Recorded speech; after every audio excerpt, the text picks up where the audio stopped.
მინდა ვისაუბრო იმ თემაზე, რომელიც ყველაზე მეტად დეფიციტურია საქართველოში. ეს არის ხიმილი. მიდიხარ ქუჩაში, შედიხარ მაღაზიაში, აფთიაქში, ბაზარში. ყველგან აწყდები მოქუფრულ, სევდიან, ტკივილიან სახეებს. ადამიანებს თან დააქვთ ყველა ის თავისი გასაჭირი, დარდი, ფიქრი, რომელიც ამ ცხოვრებისაგან ერგოთ ალბათ წილად.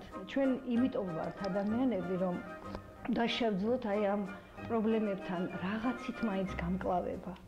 მესმის, რომ ძიმე ეკონომიკური სიტუაცია არის, სოციალური პრობლემებია ძალიან ბევრი, მაგრამ ხიმილი არის ისეთი რამ, რასაც არ სჭირდება ფული.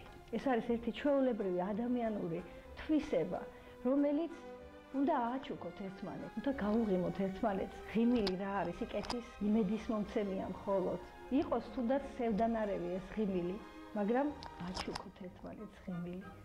დღეს ვის შეხვდები მხიარული სახეებით? მხოლოდ პატარა გოგო-ბიჭებს, სკოლის მოსწავლეებს, რომლებიც ხშირად წივილ-კივილით და ჟილხილით მიდიან ქუჩაში და არაერთხელ გადავაწყდი ისეთ ფაქტს, როდესაც შენიშვნა მიცეს ამ ბავშვებს უფროსებმა და დაუშალეს ასე ხმამაღლა სიცილი. არ მინდა დავარიგო არავის, მაგრამ დაეიცინონ ბავშვებმა. იხარონ იმით, რაც ცხოვრებამ მათ არ გუნათ.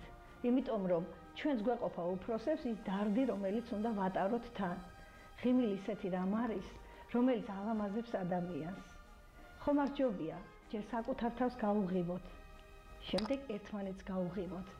ვაჩუქოთ ერთმანეთს სიკეთე, სიყვარული, სითბო და იმედი, რომელიც სადღაც ყველას აქვს გულის კუნჭულში დამალული.